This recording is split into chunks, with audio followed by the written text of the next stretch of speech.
My name is Marcus Williams, and I'm an investigative journalist who spent the last decade exposing the dark underbelly of American extremism. I've infiltrated white supremacist groups, documented police corruption, and uncovered human trafficking networks. But nothing in my career prepared me for what I would experience inside the Crimson Path. It started on a cold February morning when my editor at the Atlanta Tribune, Janet Rodriguez, called me into her office. Her usually composed demeanor was shattered, replaced by something I'd rarely seen in her: genuine fear. 3 manila folders sat on her desk like tombstones, each bearing the photograph of a missing person. "Marcus, we have a problem," she said, her voice tight with tension. 3 of our best people have vanished while working the same story.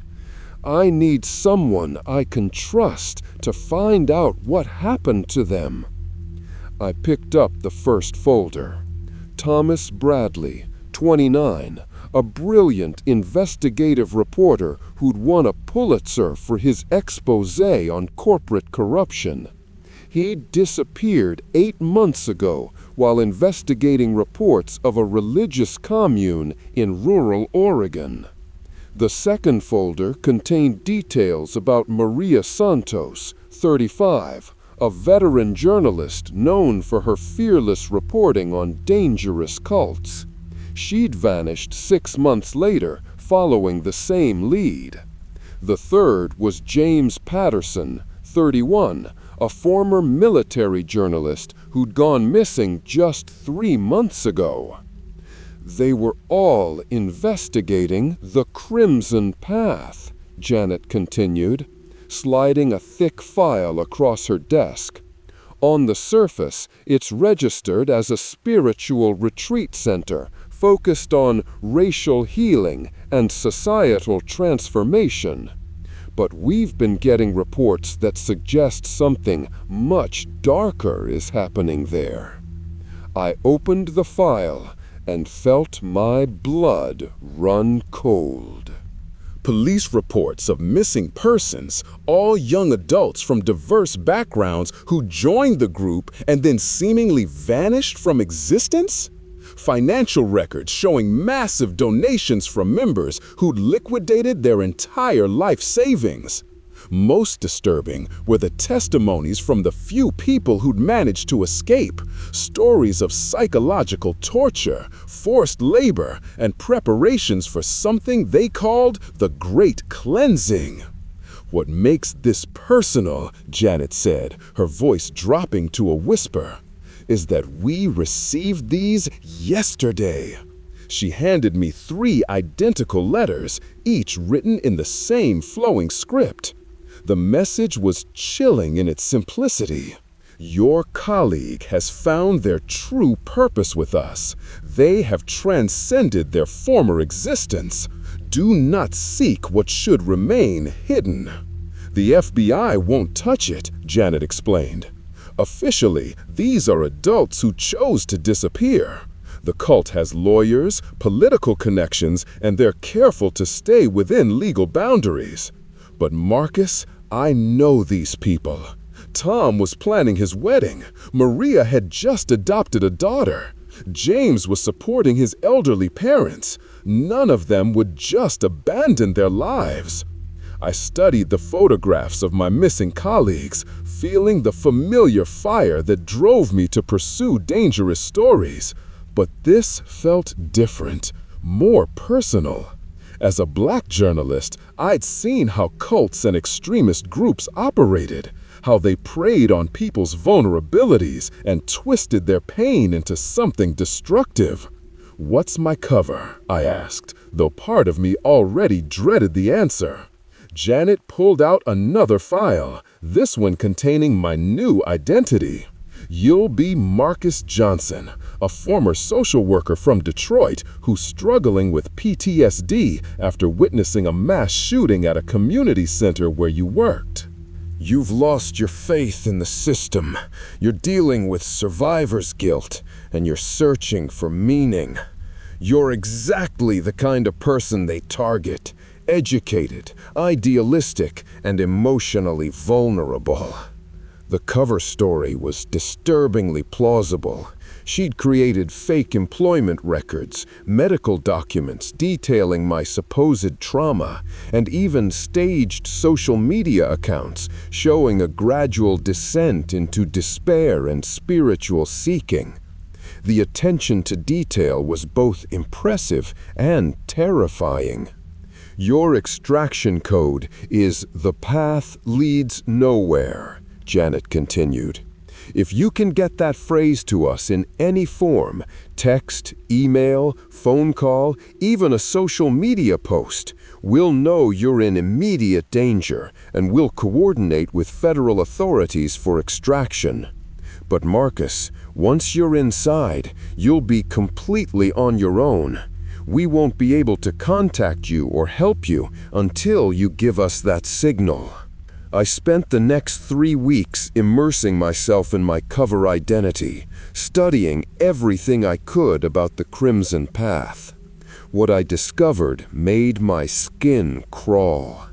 The group had been founded 6 years ago by a man calling himself Prophet Ezekiel, whose real name was Dr. Richard Blackwood, a former psychiatrist who'd lost his license for conducting illegal psychological experiments on patients. The compound sat on 800 acres of isolated Oregon wilderness, completely cut off from civilization. Former members who'd escaped described it as a place where reality became fluid, where people lost themselves so completely that they forgot their own names. They spoke of rituals that broke the human spirit, of preparations for a coming apocalypse, and of a leader whose charisma was matched only by his cruelty. As I prepared for what might be the most dangerous assignment of my career, I couldn't shake the feeling that I was walking into something far worse than a simple cult. The Crimson Path wasn't just stealing people's lives. They were preparing for something catastrophic. And I was about to become their newest recruit. The grief counseling group met every Thursday evening in the basement of St. Mark's Community Center in Portland. I'd been attending for 3 weeks, perfecting my cover as Marcus Johnson, a broken man searching for answers after witnessing unspeakable tragedy. The other attendees had welcomed me with the kind of desperate solidarity that only shared trauma could create. It was during my 4th session that she appeared. "We have a special guest tonight," announced Dr. Patricia Wells, the group facilitator. "This is Sister Rebecca from the Crimson Path Healing Center. She's here to share some alternative approaches to processing grief and trauma."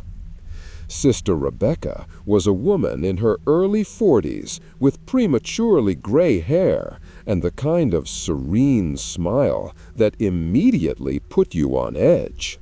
She wore simple white clothing and spoke in a voice so soft you had to lean forward to hear her. But it was her eyes that caught my attention. They held an intensity that seemed to see straight through you. "Grief," she began, settling into the circle of folding chairs, "is not something to be overcome. It's a doorway, a sacred passage that can lead us to profound transformation if we're brave enough to walk through it." The other group members hung on her every word. Sarah, a young mother who'd lost her son in a car accident, was crying silently. Robert, a veteran dealing with survivor's guilt, sat rigid with attention. I forced myself to lean forward, playing the part of a desperate man seeking salvation. Traditional therapy teaches us to process our pain, Sister Rebecca continued, her voice taking on an almost hypnotic quality. But what if that pain is actually a gift?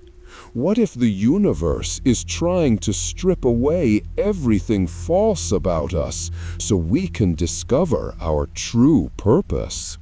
She spoke for 20 minutes about transformation through suffering, about finding family among fellow seekers, about a place where broken souls could heal together. Her words were carefully chosen, designed to appeal to people at their most vulnerable. I recognized the techniques: love bombing, us versus them mentality, the promise of special knowledge. After the session, Sister Rebecca approached me directly. "Marcus," she said, somehow knowing my cover name, though I hadn't introduced myself to her. "I sense tremendous pain in you, but also tremendous potential." I looked up at her with what I hoped was desperate hope. "I don't know what to do anymore. Nothing makes sense since what happened." "Would you like to talk? Perhaps over coffee?" 20 minutes later, we sat in a dimly lit cafe near the community center. Sister Rebecca ordered herbal tea while I stuck with black coffee, needing the caffeine to stay sharp. She studied me with those penetrating eyes, and I had the unsettling feeling that she could see through my carefully constructed facade. "Tell me about the shooting," she said gently. I launched into my rehearsed story, describing the fictional mass shooting at the Detroit Community Center where I'd supposedly worked. I talked about the children I couldn't save, the guilt that consumed me. The world had lost all meaning. "Would you like to talk? Perhaps over coffee?" 20 minutes later, we sat in a dimly lit cafe near the community center. Sister Rebecca ordered herbal tea while I stuck with black coffee, needing the caffeine to stay sharp. She studied me with those penetrating eyes, and I had the unsettling feeling that she could see through my carefully constructed facade. "Tell me about the shooting," she said gently. I launched into my rehearsed story, describing the fictional mass shooting at the Detroit Community Center where I'd supposedly worked. I talked about the children I couldn't save, the guilt that consumed me, the way the world had lost all meaning. The story was fiction, but I drew on real emotions. The helplessness I'd felt covering actual tragedies, the weight of witnessing human suffering. "The system failed those children," Sister Rebecca said when I finished, "just like it's failed you. Traditional society is built on lies, Marcus. It promises safety, meaning, purpose, but delivers only emptiness and pain." "Then what's the alternative?" I asked, letting desperation creep into my voice. "Truth, community, a family that will never abandon you." She leaned forward, her voice dropping to a whisper. "At the Crimson Path, we've learned to see beyond the illusions that trap most people. We've discovered that suffering isn't random, it's purposeful. It's how the universe prepares us for something greater." She pulled out a small pamphlet with a crimson sunrise on the cover. We're having a weekend retreat next month. Just a small gathering of people who've been where you are now. People who found their way through the darkness." I took the pamphlet with trembling hands, playing the part of a man grasping at his last hope. "I don't know if I'm ready for something like that." "You are," she said with absolute certainty. "I can see it in your eyes. You're tired of pretending to be okay. Tired of living in a world that doesn't understand your pain. At the Crimson Path, you won't have to pretend anymore." The retreat was scheduled for the following weekend at their compound in rural Oregon. Sister Rebecca gave me detailed directions and a list of what to bring. Minimal personal items, no electronics, and an open heart ready for transformation. As we parted ways, she placed her hand on my shoulder. "Marcus, I want you to remember something. The path to enlightenment isn't easy. It requires sacrifice. It requires letting go of everything you think you know about yourself and the world. But for those brave enough to walk it, the rewards are beyond imagination." Walking back to my car, I felt a chill that had nothing to do with the Oregon weather. Sister Rebecca's recruitment had been masterful. She'd identified my supposed vulnerabilities, offered exactly what a broken person would want to hear, and made me feel chosen, special. If I'd actually been the traumatized man I was pretending to be, I would have been completely hooked. But what disturbed me most was how natural it had felt. For a moment, sitting in that cafe, I'd almost believed her promises myself. That's when I realized just how dangerous the Crimson Path really was. They weren't just recruiting followers. They were hunting souls. And I was about to walk directly into their trap. The drive to the Crimson Path compound took me deep into the Oregon wilderness, far from cell towers and civilization. My GPS lost signal 20 miles before I reached the turnoff, leaving me to follow hand-drawn directions on increasingly narrow dirt roads. The forest seemed to close in around my rental car, ancient pines blocking out most of the afternoon sun. After 2 hours of driving through what felt like the middle of nowhere, I finally saw it. A wooden sign carved with the words, "The Crimson Path, where souls find their true direction." Below it, a smaller sign read, "Private property, authorized visitors only." The compound's entrance was marked by an imposing metal gate, flanked by 2 guard towers that looked more military than spiritual. As I approached, a man in white robes emerged from a small building beside the gate. He was young, maybe mid-20s, with the kind of hollow-eyed intensity I'd seen in war zones. "Brother Marcus?" he asked, consulting a clipboard. "We've been expecting you. I'm Brother David. Sister Rebecca told us about your journey." I nodded, staying in character. "I'm not sure I'm ready for this." "None of us ever are," he replied, with a smile that didn't reach his eyes. "That's what makes it sacred." The gate swung open with a mechanical groan, and Brother David climbed into a golf cart. "Follow me. You'll want to stay on the main path. The forest can be disorienting for newcomers." As I drove behind him, I got my first real look at the Crimson Path compound. It was larger than I'd expected, sprawling across a valley surrounded by dense forest. The main building was a massive wooden structure that looked like a cross between a lodge and a fortress, with smaller cabins scattered around it like satellites.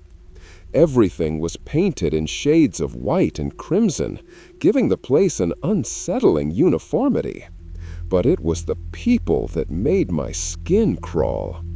Dozens of them moved through the compound with the same eerie synchronization, all dressed in identical white robes, all wearing the same serene but vacant expressions. They worked in gardens, carried supplies, and performed various tasks, but there was something mechanical about their movements, as if they were sleepwalking through their lives. Brother David led me to a parking area near the main building. "You'll surrender your keys and any electronic devices now," he said, matter-of-factly. "Material possessions and outside distractions interfere with the spiritual process." I handed over my car keys and the burner phone I'd brought specifically for this purpose, keeping my real phone hidden in a secret compartment of my backpack. "When will I get them back?" "When you no longer need them," he replied cryptically. "Come, Prophet Ezekiel is waiting to meet you." The main building's interior was even more unsettling than its exterior. The walls were covered with murals depicting scenes of transformation, people shedding their old selves like snakes shedding skin, emerging reborn into a crimson dawn. Candles provided the only light, casting dancing shadows that made the painted figures seem to move. Brother David led me through a maze of corridors to a large circular room at the building's heart. The space was dominated by a raised platform where a man sat in what could only be described as a throne. This was Prophet Ezekiel, and his presence filled the room like a physical force. He was tall and lean, probably in his 50s, with silver hair and piercing blue eyes that seemed to see everything. Unlike the others, he wore robes of deep crimson, and when he smiled, I felt like a mouse being studied by a snake. "Brother Marcus," he said, his voice carrying easily across the room despite speaking barely above a whisper. "Sister Rebecca told me about your pain, about the children you couldn't save." I forced tears into my eyes, drawing on real memories of tragedy I'd covered. "I don't understand why it happened, why I survived when they didn't." "Because you have a purpose," Prophet Ezekiel said, rising from his throne and walking toward me. "The universe doesn't make mistakes, Marcus. Every tragedy, every loss, every moment of suffering is part of a greater design. You were spared because you have work to do." He placed his hands on my shoulders, and I had to fight the urge to pull away.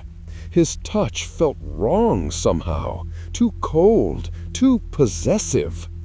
"But first, you must be cleansed of the lies the outside world has filled you with. You must be reborn." "What does that mean?" I asked, though I dreaded the answer. "It means surrendering everything you think you know about yourself. Your name, your past, your beliefs, all of it must be stripped away so your true self can emerge." His grip on my shoulders tightened. "It won't be easy, Marcus. Rebirth never is. But I promise you, on the other side of this process, you'll find peace you never imagined possible." Brother David stepped forward with a bundle of white robes. "These are your new clothes. You'll wear nothing else during your time here. Brother Thomas will show you to your quarters and explain the daily routine." Brother Thomas was another young man with that same hollow-eyed look. He led me to a small cabin that contained nothing but a narrow bed, a wooden chair, and a small window that had been painted over. "This is your sanctuary," he said. "You'll sleep here, meditate here, and prepare for your transformation here." "What about meals, activities?" I asked. "Meals are communal and served at designated times. Activities are assigned based on your spiritual progress. For now, you'll spend your time in contemplation and study." He handed me a thick book bound in red leather. "This contains the teachings of Prophet Ezekiel. Study it carefully. Your understanding of these truths will determine how quickly you can progress." As Brother Thomas left, I heard the unmistakable sound of a lock clicking into place. I was trapped. I sat on the narrow bed and opened the book, my blood running cold as I read the first page. "The old world is dying, and we are its executioners. Only through the complete destruction of the corrupt system can the pure be saved. This is our sacred duty. This is our crimson path." I was no longer just investigating a cult. I was trapped inside a doomsday organization preparing for something catastrophic. And I had no way to warn the outside world. The first thing they took from me was sleep. I was awakened at 4 a.m. by the sound of a bell echoing through the compound. Brother Thomas appeared at my door moments later, his face illuminated by candlelight in the pre-dawn darkness. "Time for morning purification," he announced. "You have 5 minutes to dress and join the others in the cleansing hall." Still groggy and disoriented, I pulled on the white robes and followed him through the compound. The air was bitter cold, and my breath formed clouds as we walked. Around me, dozens of other white-robed figures moved silently through the darkness like ghosts. The cleansing hall was a large, windowless room in the basement of the main building. The walls were painted black, and the only light came from red candles arranged in intricate patterns on the floor. The effect was deliberately disorienting. I couldn't tell how large the room was or how many people were in it with me. "Sit," Brother Thomas whispered, guiding me to a spot on the cold concrete floor. "Close your eyes and listen." For the next 2 hours, we sat in complete silence while a recording of Prophet Ezekiel's voice played on repeat. His words washed over us in the darkness, a hypnotic litany about surrendering the false self, embracing transformation, and preparing for the coming cleansing of the world. "Your old identity is a prison," his voice intoned. "Your memories are chains. Your attachments to the outside world are poison. Only by releasing everything you think you are can you become who you're meant to be." The combination of sleep deprivation, sensory deprivation, and repetitive messaging was a classic brainwashing technique. I'd read about it in my research, but experiencing it firsthand was different. Even knowing what they were doing, I could feel my mental defenses beginning to weaken. After the morning session, we were led to a dining hall for breakfast, if you could call it that. The meal consisted of a thin gruel that tasted like cardboard and a cup of bitter herbal tea. The portions were deliberately small, just enough to keep us functioning, but not enough to feel satisfied. "Hunger purifies the spirit," explained Sister Mary, an older woman who supervised the meal. "When the body is weak, the soul becomes strong." I forced myself to eat every drop, knowing I'd need whatever energy I could get. Around me, the other members ate in complete silence, their movements mechanical and precise. I tried to make eye contact with some of them, looking for any sign of the people they'd been before. But their eyes were empty, focused on something I couldn't see. After breakfast came educational sessions, 3 hours of intensive indoctrination where we studied Prophet Ezekiel's teachings. Brother Samuel, our instructor, was a former college professor who joined the group 2 years earlier.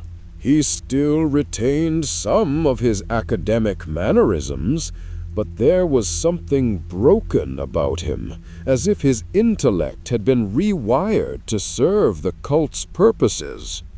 "The outside world teaches us that individual identity is sacred," he explained, pacing in front of our group of 20 new recruits. "But this is the greatest lie ever told. Individual identity is the source of all suffering, all conflict, all evil. Only by dissolving the ego can we achieve true peace." He made us repeat key phrases over and over. "I am nothing.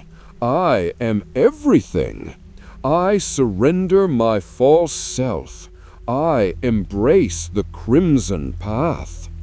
The repetition was hypnotic, designed to bypass critical thinking and implant the cult's beliefs directly into our subconscious minds.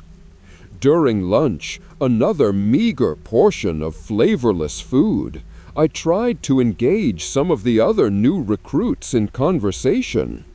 Most of them seemed genuinely broken, people who'd suffered real traumas and were desperately seeking meaning. There was Jennifer, a young mother whose child had died of cancer. Robert, a veteran struggling with PTSD. Sarah, a college student who'd survived a sexual assault. They were all perfect targets for the cult's manipulation. Vulnerable, isolated, and desperate for someone to tell them their suffering had meaning. I felt sick knowing that these good people were being systematically destroyed by Prophet Ezekiel's psychological warfare.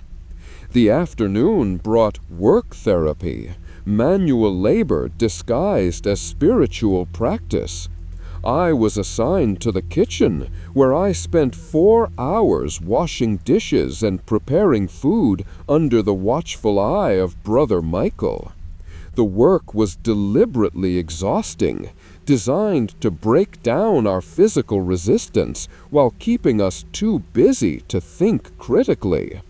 "Labor is prayer," Brother Michael explained as I scrubbed pots with my raw, bleeding hands. "Through service to the community, we serve the greater purpose. Your individual comfort means nothing compared to the collective good." The day ended with another 2-hour session in the cleansing hall, this time with live instruction from Prophet Ezekiel himself.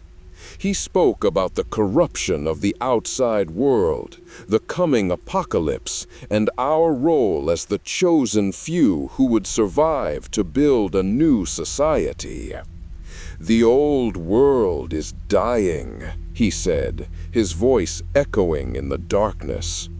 "Governments are collapsing. Society is crumbling. Only we have the strength and purity to survive what's coming. But survival requires sacrifice. It requires absolute commitment to the path. By the time I collapsed onto my narrow bed at 10 p.m., I'd been awake for 18 hours and had eaten maybe 800 calories.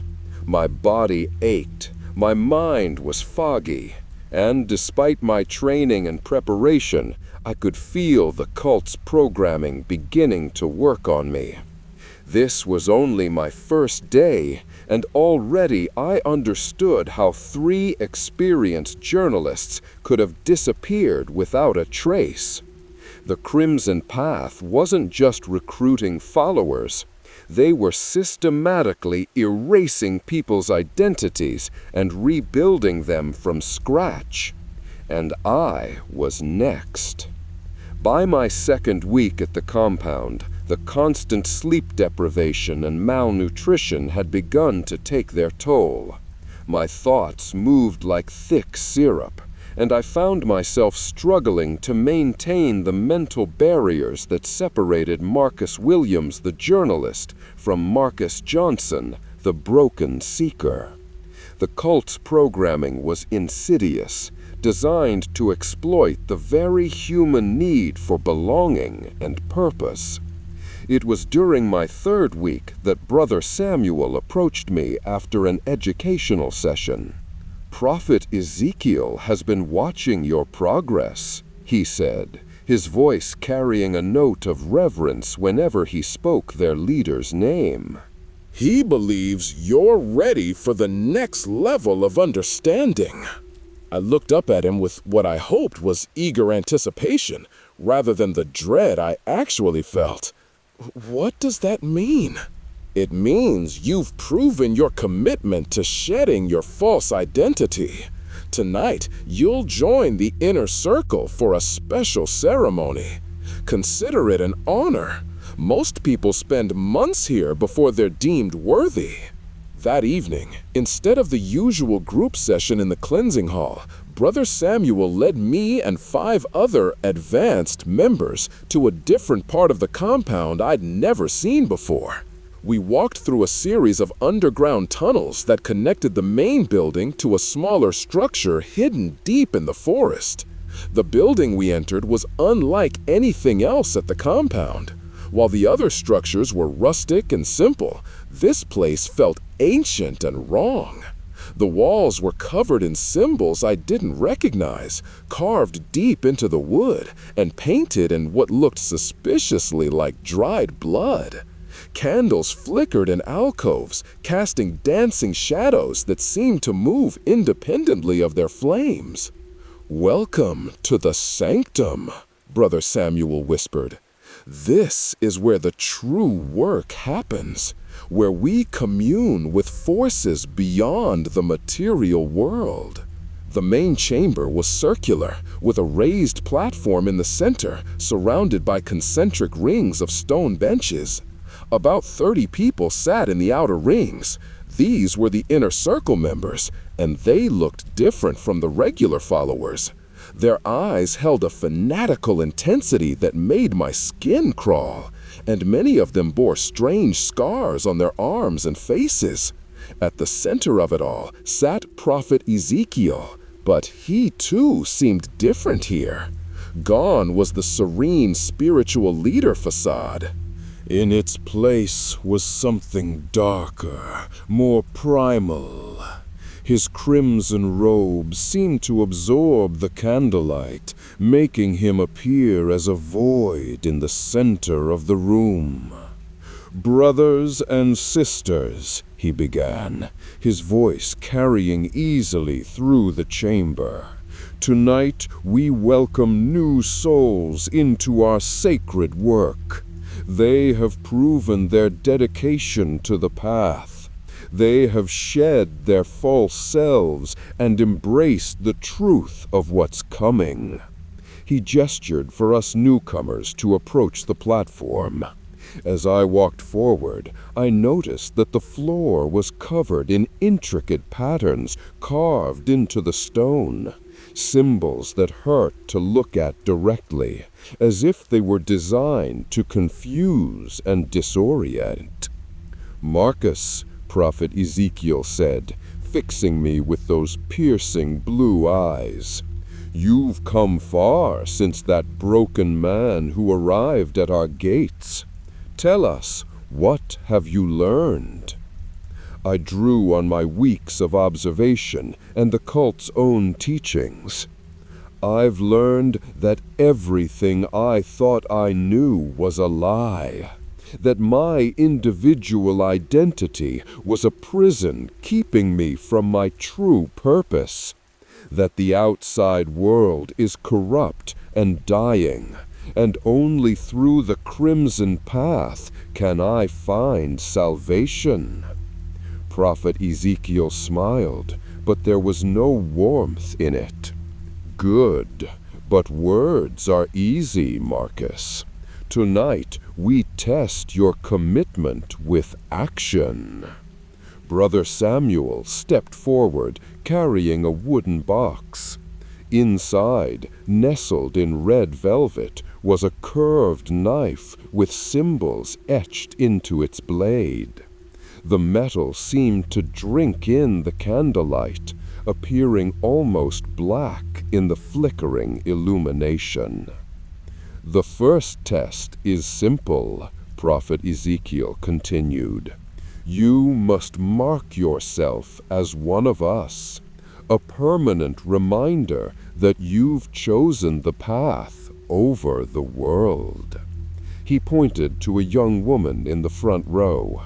Her arms were covered in deliberate scars, each one a precise symbol carved into her flesh. "Sister Rachel will show you how it's done." Sister Rachel stood and rolled up her sleeve, revealing a fresh wound on her forearm, a symbol that matched one of the carvings on the walls. Blood still seeped from the edges, and her face was pain, but her eyes shone with fanatic devotion. "The pain is temporary," she said, her voice dreamy and distant, "but the mark is eternal. It shows the universe that you've chosen transformation over comfort, truth over illusion." Prophet Ezekiel held out the knife to me. "Choose a symbol, Marcus, any one that speaks to your soul. Carve it into your flesh as a testament to your rebirth." My mind raced. I couldn't refuse without blowing my cover, but I also couldn't mutilate myself for the sake of an investigation. I needed to find a middle ground, something that would satisfy them without causing permanent damage. I'm not sure I'm worthy yet," I said, letting my voice shake with what they would interpret as spiritual awe rather than revulsion.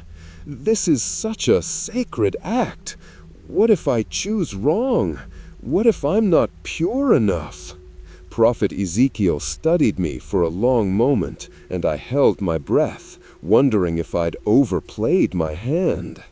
Then he smiled, a cold, calculating expression that made my blood freeze. "Humility," he said.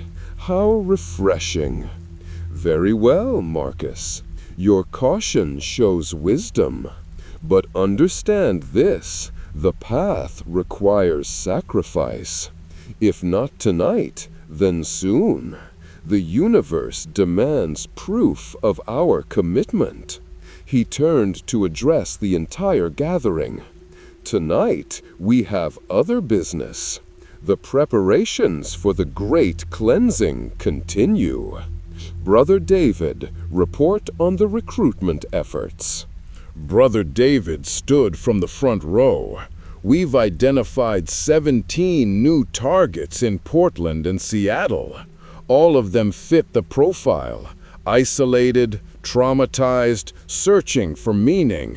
Sister Rebecca is making contact this week." "Excellent. And the supplies?" "Arriving as scheduled. The final shipment should be here within the month. I felt ice form in my stomach. Supplies for what?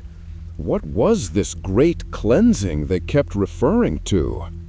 Prophet Ezekiel's eyes found mine again. Soon, Marcus, you'll understand the true scope of our mission. The outside world thinks we're just another religious group, but they're wrong. We're the instruments of necessary change. We're going to save humanity from itself, even if it means destroying everything they think they know. As the ceremony continued around me, I realized with growing horror that I wasn't just investigating a cult. I was trapped inside a terrorist organization preparing for something catastrophic, and I was running out of time to stop them. 3 days after the Inner Circle ceremony, Brother Samuel approached me with an assignment that would change everything I thought I knew about the Crimson Path. Prophet Ezekiel wants you to help with the archive project, he said, handing me a key card with my photo on it. You'll be working with Sister Margaret in the lower levels. Consider it another step toward full enlightenment. The lower levels? I'd heard whispers about them from other members. Underground chambers where the cult's most important work took place. Access was restricted to only the most trusted followers, and now I was being granted entry. Sister Margaret met me at a reinforced steel door marked with biohazard symbols. She was a woman in her 50s with the hollow-eyed look of someone who'd seen too much. Her hands shook slightly as she swiped her key card, and I noticed fresh needle marks on her arms. "Welcome to the real Crimson Path," she said as the door hissed open. "Everything above ground is just theater for the newcomers. This is where we do the work that matters." The corridor beyond was sterile and white, more like a medical facility than part of a religious compound. Fluorescent lights hummed overhead, and the air carried the sharp smell of disinfectant mixed with something else, something organic and wrong. "What kind of archive is this?" I asked, trying to keep my voice casual. Sister Margaret laughed, but there was no humor in it. "Archive is just what we call it. Really, it's a laboratory. Prophet Ezekiel's background is in psychology and neuroscience, you know. Before his awakening, he spent years studying the human mind, learning how to modify it." We passed several doors with small windows. Through one, I glimpsed a room full of computer monitors displaying brain scans and neural activity patterns. Through another, I saw what looked like a medical examination room with restraints on the table. The prophet discovered something remarkable during his research, Sister Margaret continued as we walked. The human mind is far more malleable than anyone realized. With the right combination of drugs, sensory manipulation, and psychological pressure, you can completely rewrite someone's personality, erase their old identity, and implant a new one. My blood ran cold. "You're talking about brainwashing." "Such a crude term," she said dismissively. "We prefer consciousness restructuring. And it's not just theoretical. We've perfected the process. Every member of the Inner Circle has undergone complete personality reconstruction. They're not the same people who arrived here." We stopped at a door marked Subject Files. Sister Margaret swiped her card and led me into a room lined with filing cabinets. Each cabinet was labeled with dates going back 5 years, the entire history of the Crimson Path. "Your job is to digitize these records," she explained, gesturing to a computer workstation. "Scan every document, every photograph, every piece of data. Prophet Ezekiel wants everything preserved for posterity."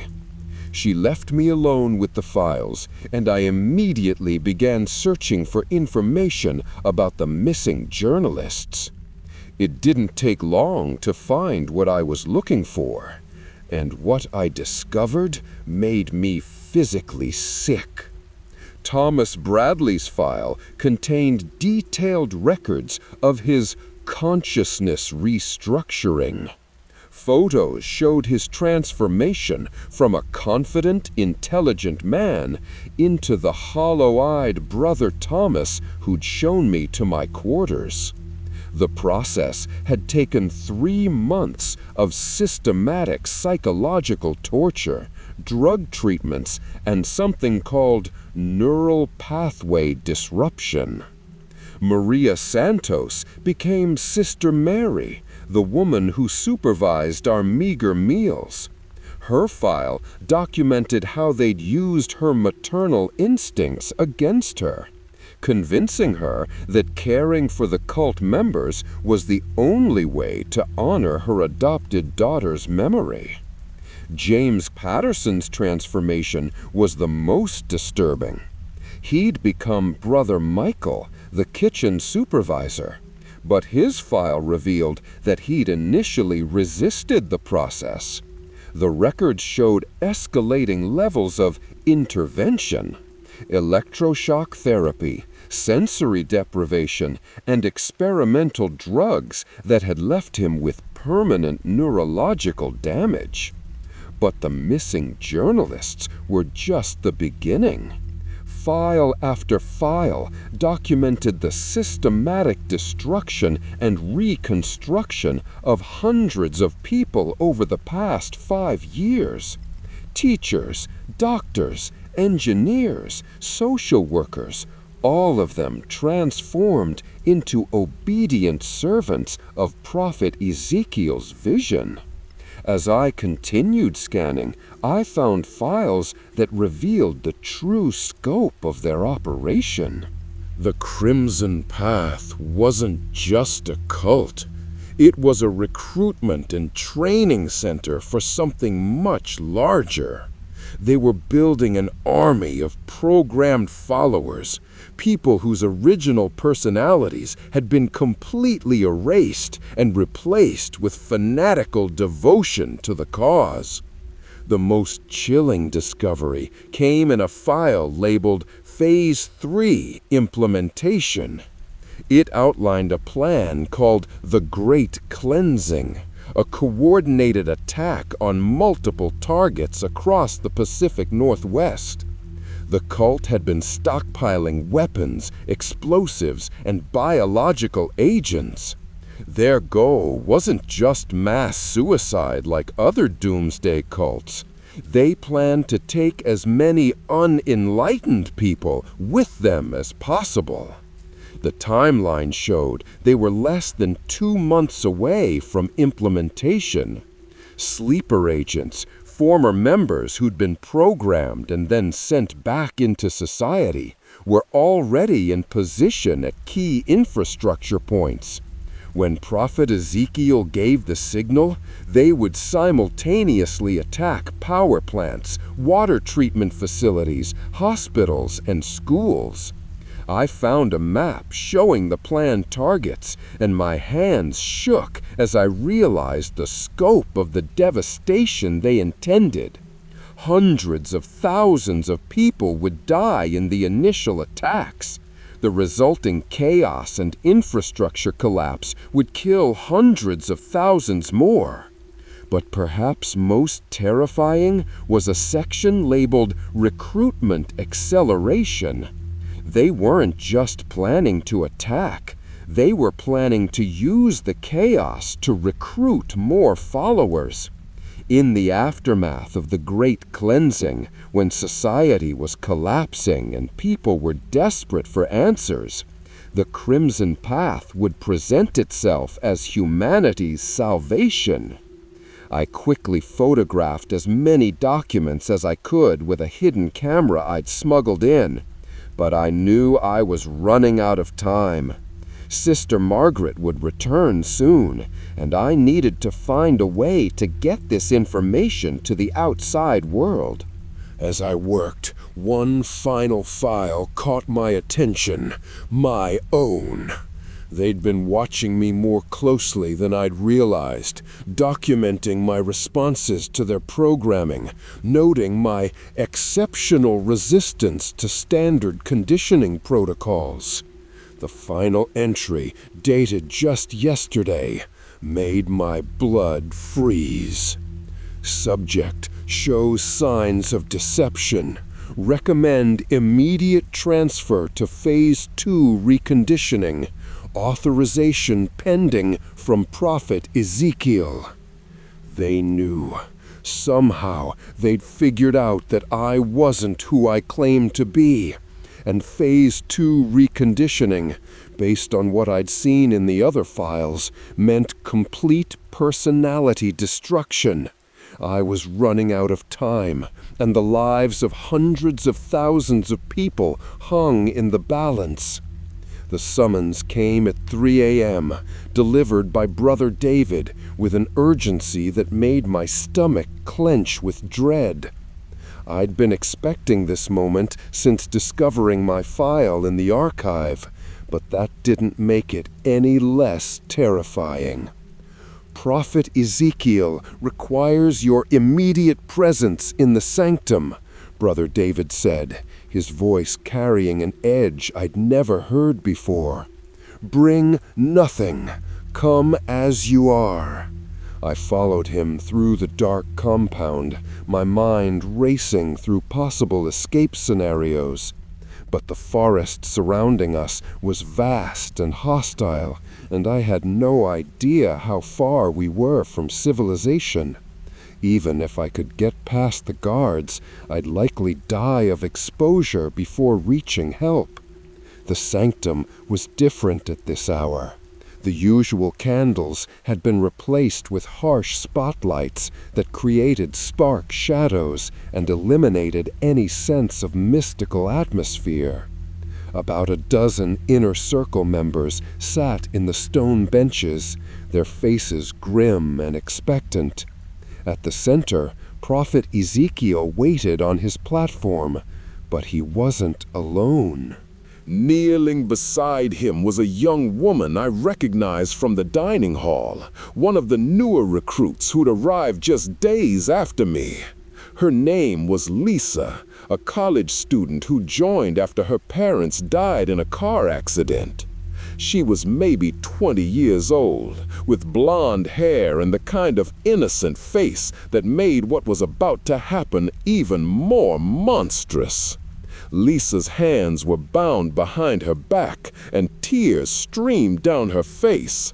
A gag prevented her from speaking, but her eyes were wide with terror as she looked around the room, searching desperately for someone who might help her. "Marcus," Prophet Ezekiel said, his voice echoing in the chamber. "Approach." I walked forward on unsteady legs, every instinct screaming at me to run. But I had to maintain my cover, had to see this through if I was going to stop the Great Cleansing. "Tonight, you face your first true test," Prophet Ezekiel continued. "Sister Lisa here has proven herself unworthy of our salvation. She was caught attempting to contact the outside world, trying to send a message to her former roommate."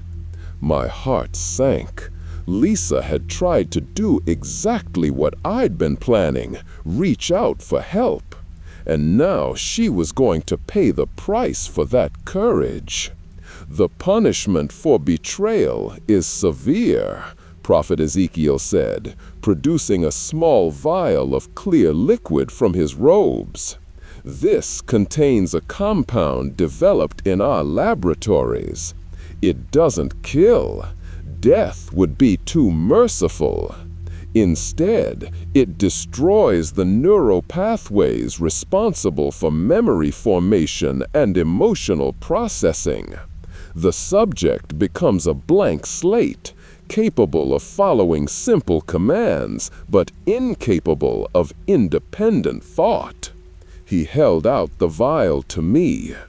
"Your test is simple, Marcus.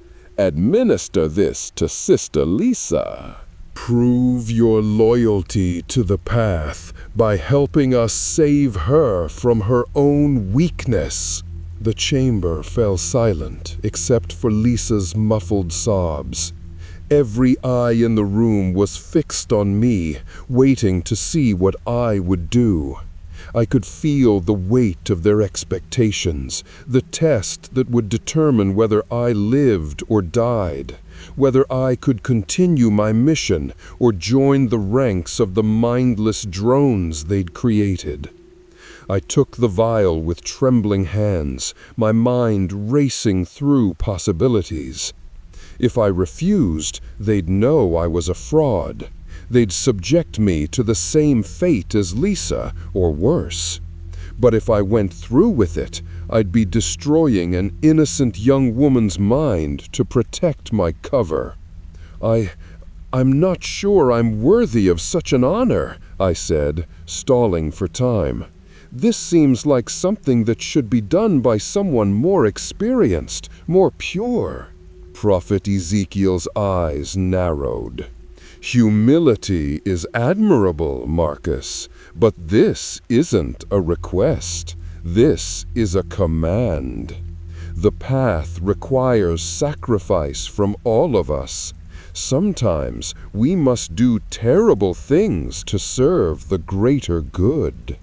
I looked down at Lisa, and she stared back at me with desperate hope. She thought I might save her, might be the one person in this room with enough humanity left to refuse. The weight of that trust was crushing. "The outside world would call this evil," Prophet Ezekiel continued, his voice taking on a hypnotic quality. "But they don't understand. They cling to outdated concepts of individual rights and personal autonomy. We know better. We understand that sometimes the individual must be sacrificed for the collective good." I uncapped the vial, the clear liquid inside catching the harsh light. It looked so innocent, like water or saline solution, but I knew it contained the power to destroy everything that made Lisa who she was. "Think of it as mercy," Prophet Ezekiel said softly. "She's in pain now, tormented by grief and loss. After this, she'll feel nothing but peace. No more sorrow, no more fear, no more doubt. Isn't that what we all want? To be free from the burden of consciousness?" The other Inner Circle members began to chant softly, a low humming that seemed to vibrate through the stone floor. The sound was hypnotic, designed to lower resistance and encourage compliance. I could feel it working on me, making the vial in my hand seem less like a weapon and more like a tool of salvation. But then Lisa made a sound, a small, desperate whimper that cut through the chanting like a knife. It was the sound of a terrified child calling for help, and it snapped me back to reality. I couldn't do this, no matter what it cost me, no matter how it compromised my mission. I couldn't destroy this young woman's mind. There had to be another way. "Prophet Ezekiel," I said, my voice stronger than I felt. "I have a confession to make." The chanting stopped. The room fell silent. Prophet Ezekiel leaned forward, his eyes glittering with interest. "I'm not who you think I am," I continued, knowing that my next words would either save Lisa or doom us both. "My name isn't Marcus Johnson. I'm Marcus Williams, and I'm an investigative journalist. I came here to find out what happened to 3 missing reporters." The silence that followed was deafening.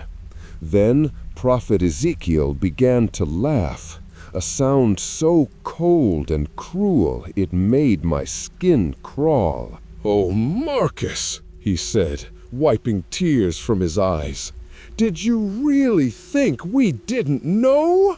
Prophet Ezekiel's laughter echoed through the sanctum like the sound of breaking glass. The inner circle members remained motionless, their faces showing no surprise at my revelation. They'd known all along.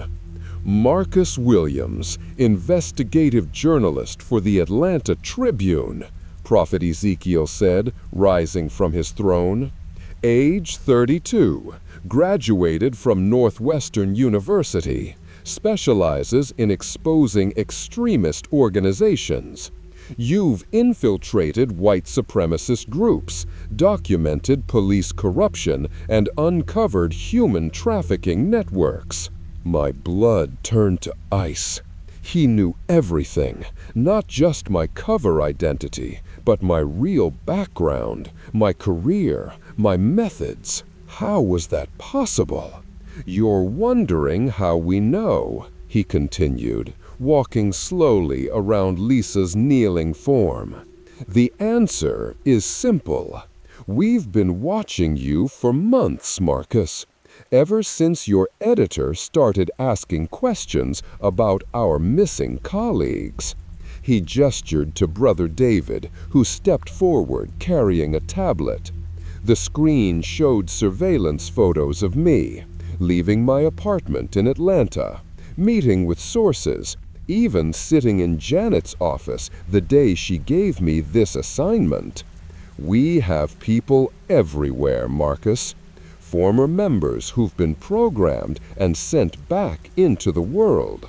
They work in newspapers, police departments, government agencies.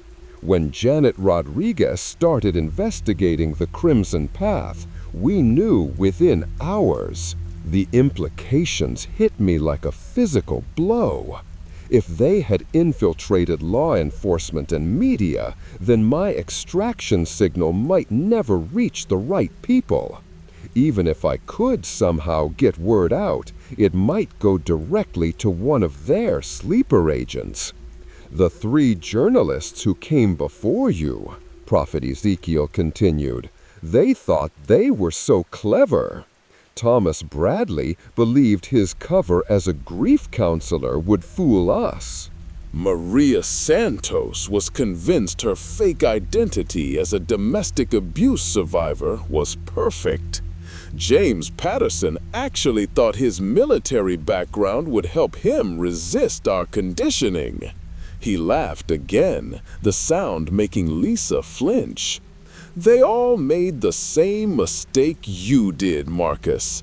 They assumed we were just another cult, just another group of deluded fanatics playing with psychological manipulation. They never imagined we were something far more sophisticated." Brother Samuel stepped forward, his academic demeanor replaced by something cold and clinical. "The Crimson Path is a pilot program, Marcus, a proof of concept for large-scale social engineering. We've perfected techniques that go far beyond traditional brainwashing. We can rewrite human consciousness itself." "But why?" I asked, genuinely confused. "What's the point of all this? The great cleansing? The attacks? The mind control? What are you really trying to accomplish? Prophet Ezekiel's expression grew serious, almost reverent. We're saving humanity from itself, Marcus. Society is collapsing. Climate change, political polarization, economic inequality, social media addiction. People are becoming more isolated, more angry, more desperate every day. Traditional institutions are failing. He gestured to the symbols carved into the walls. But we've discovered something remarkable. When you strip away someone's individual identity, when you erase their personal attachments and desires, they become capable of perfect cooperation. No more conflict, no more competition, no more suffering caused by ego and selfishness. You're talking about turning people into robots, I said, horror creeping into my voice. We're talking about evolution, Brother Samuel corrected, the next stage of human development. Individual consciousness was necessary for survival in primitive societies, but it's become a liability in the modern world. We're offering humanity a chance to transcend its limitations. Prophet Ezekiel nodded approvingly. The great cleansing isn't just about destruction, Marcus. It's about creating the conditions for mass transformation. When society collapses, when people are desperate and afraid, they'll be ready to accept our gift. We'll rebuild civilization with a population that's been freed from the burden of individual identity. I looked around the room at the inner circle members, seeing them with new eyes. These weren't just brainwashed cultists. They were prototypes for a new kind of human being. Perfectly obedient, completely devoted to the collective good, incapable of the selfishness and conflict that plagued normal society. And you want me to join them? Oh, Marcus, Prophet Ezekiel said, his voice filled with mock sympathy. You don't have a choice. You see, we've been conditioning you since the moment you arrived. The sleep deprivation, the malnutrition, the repetitive messaging, it's all been preparing your mind for reconstruction. He nodded to Brother David, who produced a syringe filled with the same clear liquid from the vial.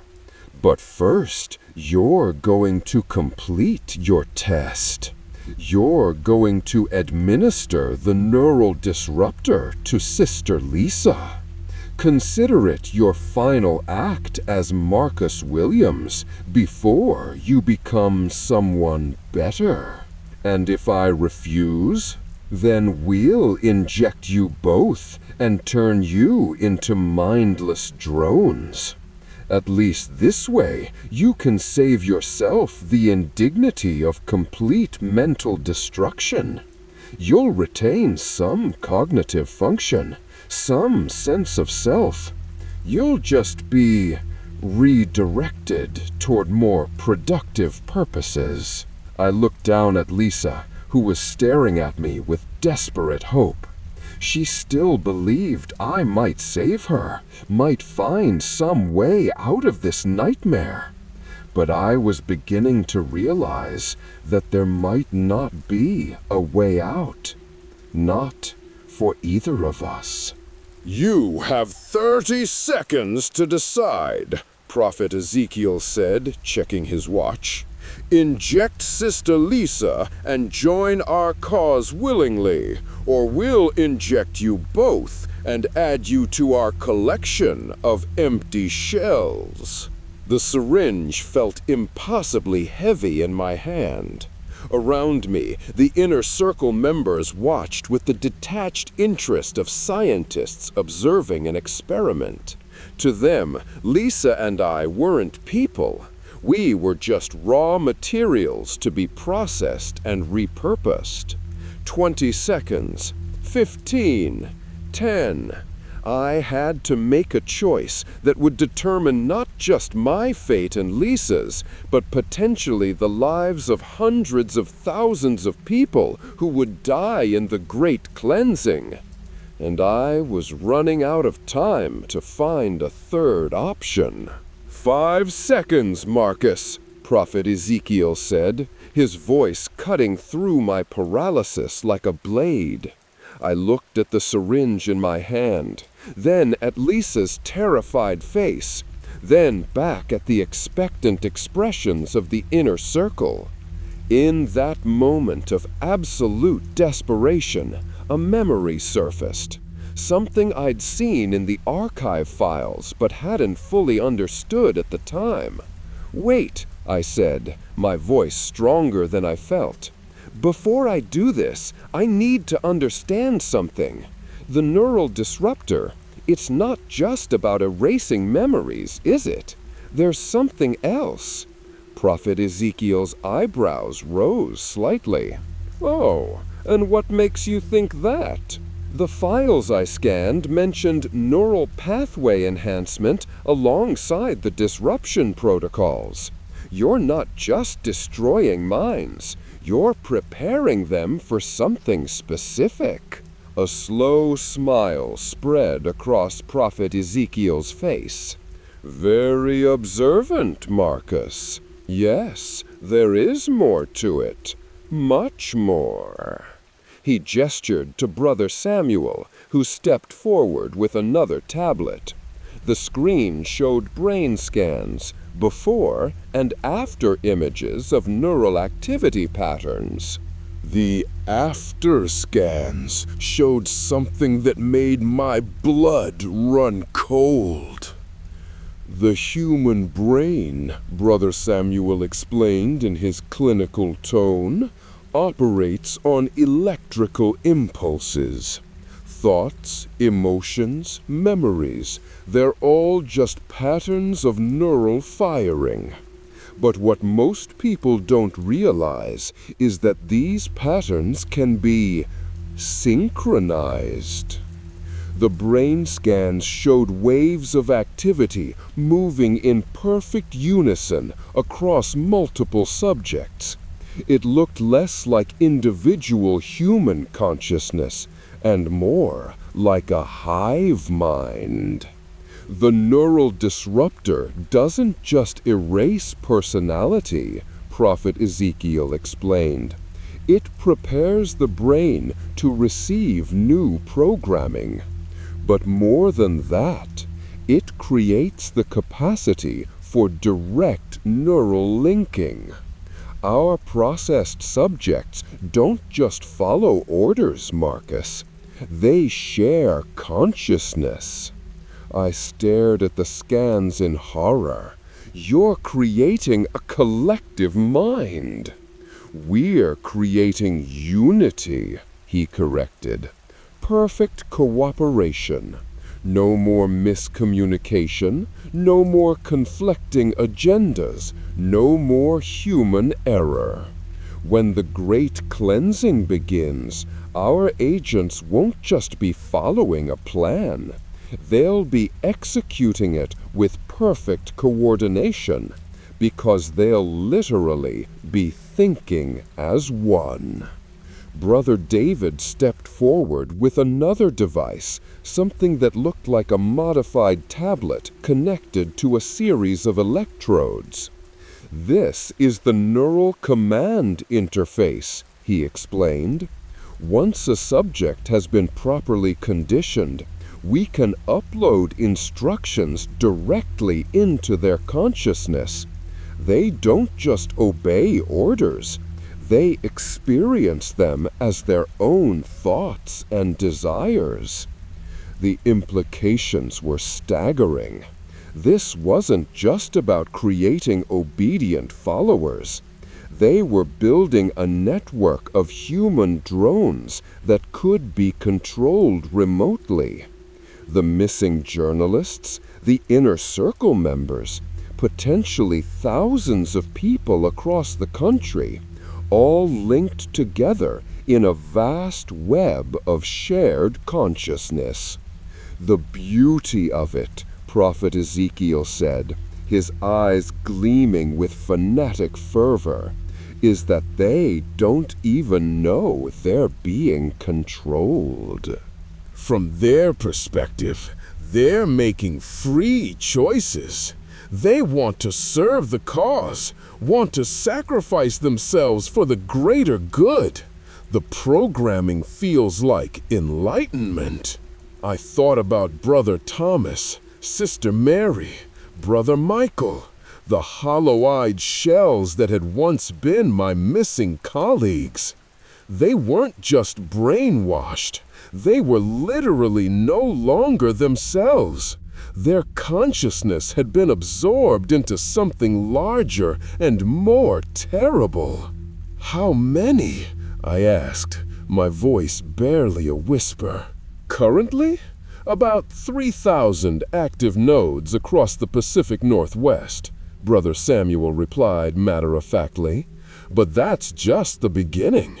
After the Great Cleansing, when society collapses and people are desperate for salvation, we'll be able to process millions. Entire cities will join the network voluntarily." Prophet Ezekiel walked over to a wall covered in monitors I hadn't noticed before. Each screen showed a different location: offices, homes, public spaces, with people going about their daily lives, unaware they were being watched. Our processed agents are everywhere, Marcus. Teachers, police officers, government workers, medical professionals. When we give the signal, they'll all act simultaneously. Not because they're following orders, but because they'll genuinely believe it's the right thing to do. He touched one of the screens, and I saw a familiar face, a news anchor I recognized from Portland television. Sister Catherine here will be broadcasting our message when the attacks begin. She'll explain to the survivors that the chaos is necessary, that joining us is the only path to peace and safety. Another screen showed a man in a police uniform.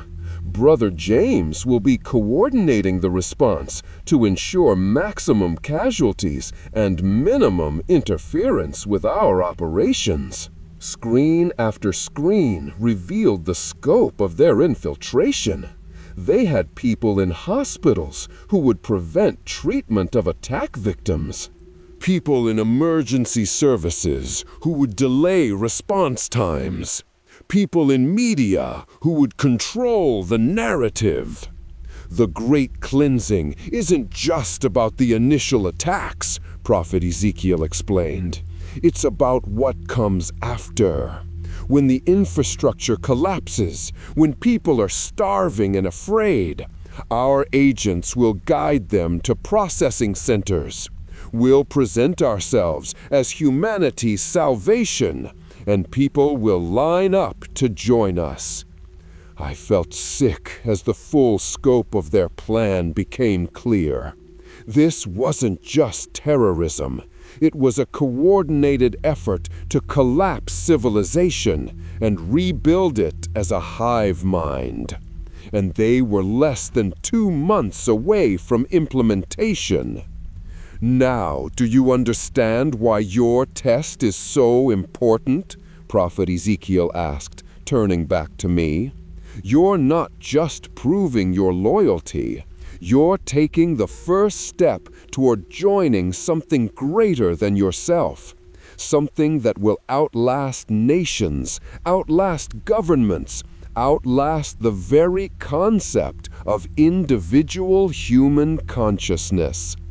He gestured to the syringe still clutched in my trembling hand. Inject, Sister Lisa, Marcus. help her become part of the network, and then we'll help you join her." I felt at Lisa, whose eyes were wide with terror as she realized what they were planning. Then I looked at the monitors showing their agents across the region, all of them waiting for the signal to begin, humanity's final transformation. In that moment, I realized that saving Lisa and myself wasn't enough. I had to find a way to stop the entire network, to prevent the great cleansing from happening. But first, I had to survive the next few minutes. And I was beginning to form a desperate plan. "You know what, Prophet?" I said, forcing a smile as I raised the syringe. "You're absolutely right. Individual consciousness is a burden." I'm tired of carrying it alone. I moved toward Lisa, but instead of injecting her, I suddenly spun and drove the needle deep into Brother David's neck. He gasped and staggered backward, his eyes wide with shock as the neural disruptor entered his bloodstream. But I think Brother David here needs enlightenment more than Sister Lisa, I said, backing away as chaos erupted in the sanctum. The inner circle members leaped to their feet, but Prophet Ezekiel raised his hand, stopping them. His face showed no anger, only mild amusement. Clever, Marcus, but ultimately pointless. Brother David was already part of the network. The disruptor will simply reset his programming to factory defaults. Brother David had collapsed to his knees, his eyes rolling back as the chemical worked through his system. But instead of the blank stare I expected, something else happened. His face contorted with confusion, then horror, then desperate recognition. "Oh God," he whispered, his voice suddenly different, younger, more human. "What have I done? What have we all done?" Prophet Ezekiel's amusement vanished. Impossible! The neural pathways should be completely severed. But Brother David, or whoever he'd been before his conditioning, was looking around the sanctum with growing terror. "The bombs," he gasped, "the biological agents. We have to stop them. The children. There are children in those schools." I realized what had happened. The neural disruptor wasn't just a mind-erasing drug. It was designed to prepare brains for network integration.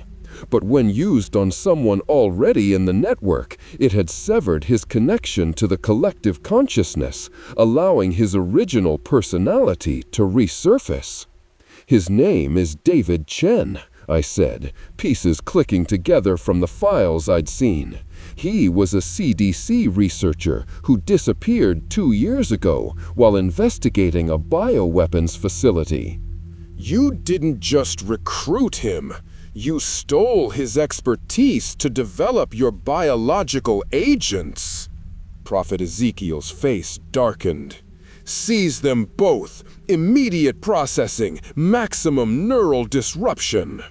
But as the inner circle members moved toward us, David Chen staggered to his feet and lunged for a control panel on the wall.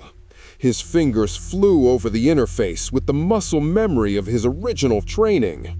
"Emergency lockdown protocol! Containment breach in Sector 7! Alarms began blaring throughout the compound. Red lights flashed, and I heard the sound of heavy doors slamming shut. David had triggered some kind of security system, trapping us in the sanctum, but also preventing the other cult members from reaching us. "You fool," Prophet Ezekiel snarled. "You've locked us in with the primary neural transmitter. I can simply broadcast a mass conditioning signal and turn you both into vegetables." He moved toward a large device I hadn't noticed before, a complex array of antennas and electronic equipment built into the wall behind his throne. But David was already ahead of him. The transmitter has a fatal flaw, David said, his scientific mind reasserting itself. It requires a living neural template to generate the conditioning signal. That's why you need the inner circle members. Their brains serve as the transmission source. I understood immediately. If we disrupt enough of them, the whole network goes down, David finished, at least temporarily. I still had several syringes of the neural disruptor that Brother Samuel had brought for the ceremony. Without hesitation, I grabbed them and began moving toward the nearest inner circle members. The first one I reached was Sister Rachel, the woman who demonstrated self-mutilation during my initiation. She tried to grab me, but the weeks of malnutrition had left her weak.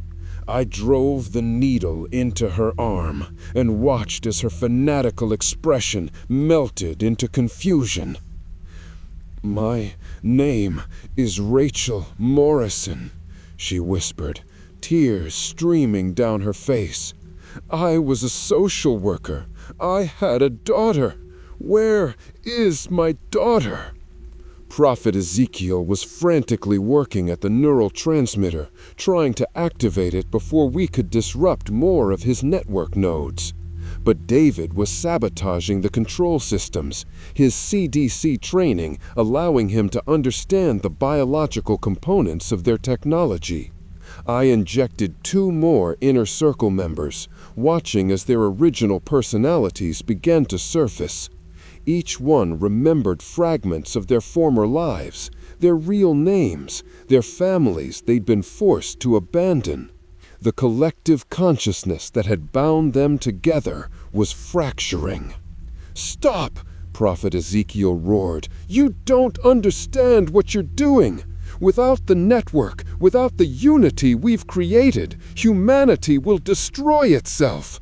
The chaos, the violence, the endless conflict. We're the only hope for peace." "Peace through slavery isn't peace," I said, injecting another cult member. "It's just a different kind of death." But even as we disrupted the local network, I knew we were running out of time. The compound security systems wouldn't hold forever, and there were thousands of other agents across the region who were still connected to the collective consciousness.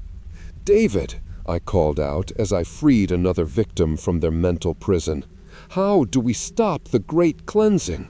How do we reach the other agents?" David looked up from the control panel, his face grim. "The master transmitter is in the main building. If we can reach it, we might be able to send a disruption signal to the entire network. But Marcus," he paused, his expression haunted. "The biological weapons are already in place. Even if we free the agents, the automated systems will still trigger the attacks." I felt my heart sink. We'd managed to save a handful of people, but hundreds of thousands were still going to die unless we could find a way to stop the automated systems.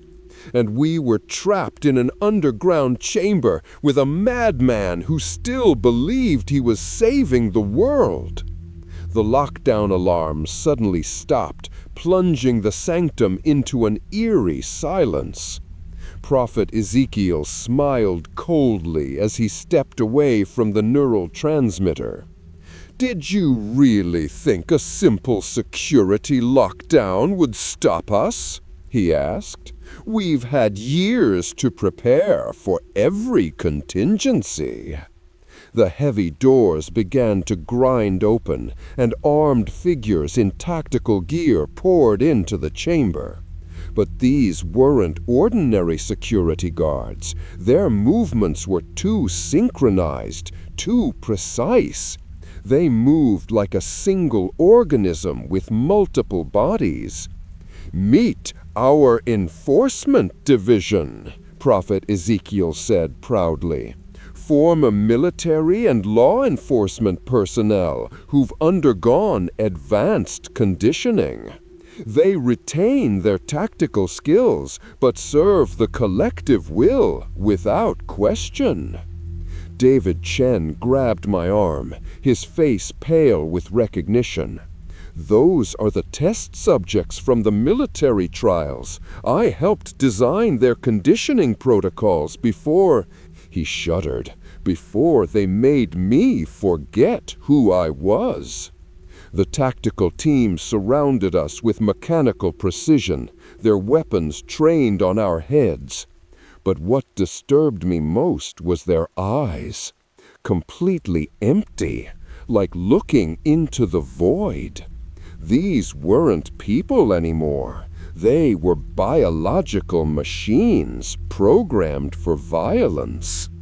The beauty of the Enforcement Division, Prophet Ezekiel continued, is that they feel no hesitation, no moral conflict, no fear. They'll execute any order without question because they literally cannot conceive of disobedience. One of the freed Inner Circle members, a woman who'd remembered her name was Dr. Sarah Kim, stepped forward despite the weapons pointed at her. "Richard, please, I remember you from before all this started. You were my colleague at the university. You had a wife, children. This isn't who you were meant to be." Prophet Ezekiel's expression flickered for just a moment, and I caught a glimpse of something human beneath the fanatic facade. But it was gone in an instant, replaced by cold determination. "Dr. Richard Blackwood died years ago," he said. "I am Prophet Ezekiel now, and I serve a purpose greater than any individual life, including my own." He gestured to the tactical team. "Secure the dissidents, prepare them for immediate processing, and activate the final protocol." "Final protocol?" David asked, his voice tight with dread. "The great cleansing was always meant to be just the beginning," Prophet Ezekiel explained as the tactical team forced us to our knees. "But your interference has accelerated our timeline. Instead of a gradual transformation of society, we'll implement total conversion immediately." He moved to a different control panel, one I hadn't seen him use before. The screen showed a map of the entire Pacific Northwest, with thousands of red dots scattered across cities and towns. "Every processed agent in the network is equipped with a neural implant," he continued, his fingers dancing over the controls. "Normally, these implants simply receive conditioning signals, but they can also be overloaded to create a massive electromagnetic pulse centered in the brain." The horrifying implications hit me immediately. "You're going to kill them all." "I'm going to transform them into something greater," he corrected. "When the implants overload, they'll release a concentrated burst of the same energy that powers our neural network. Anyone within a 50-foot radius will be instantly connected to the collective consciousness." David was staring at the map in horror. The population density in the cities with that kind of coverage. "Approximately 2.3 million people will be converted in the first wave," Prophet Ezekiel said with satisfaction. "They'll then serve as transmission nodes for the second wave, which will reach another 8 million. Within 72 hours, the entire region will be part of the network." I watched the red dots on the map, each one representing a human being who'd been turned into a weapon against their own species. Teachers in schools, doctors in hospitals, police officers on patrol, all of them about to become ground zero for humanity's forced evolution. The biological weapons? I asked, dreading the answer. Still necessary, Prophet Ezekiel replied. The conversion process isn't perfect. Approximately 30% of the population will resist integration and must be eliminated. The biological agents will ensure a clean transition.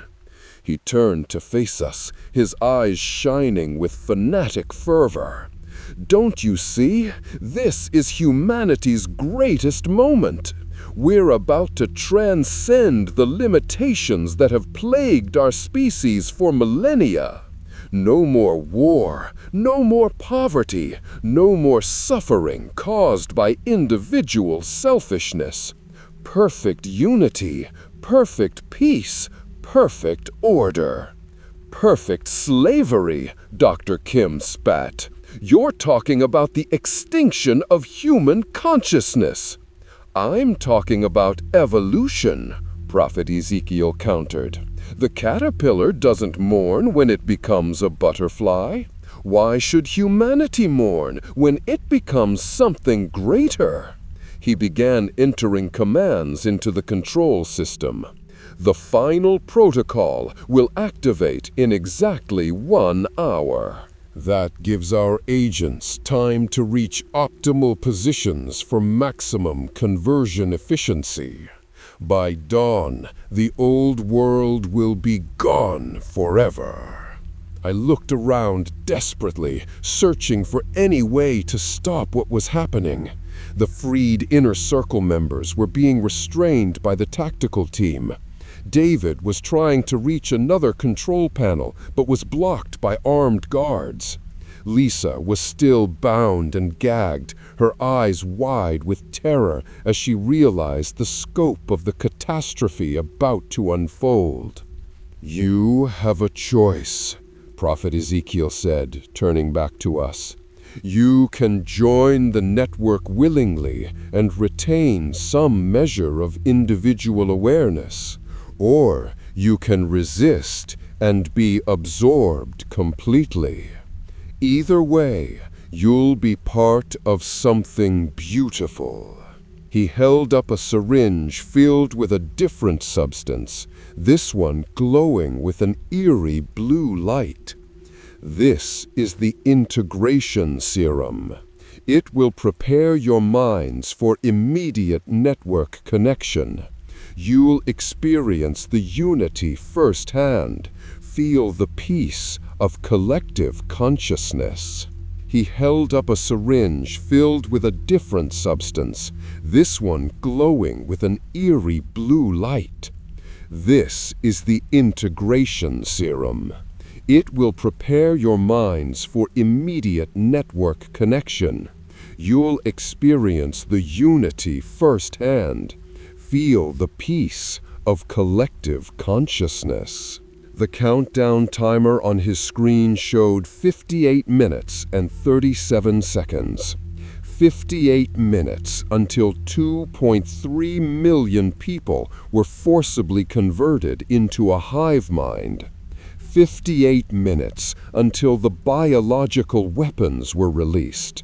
58 minutes until humanity as we knew it ceased to exist. And I was still no closer to finding a way to stop it. The integration serum gleamed in Prophet Ezekiel's hand like liquid starlight, and I knew that once it entered my bloodstream, Marcus Williams would cease to exist.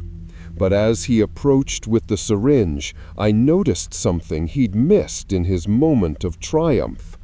David Chen had managed to palm one of the neural disruptor syringes during the chaos.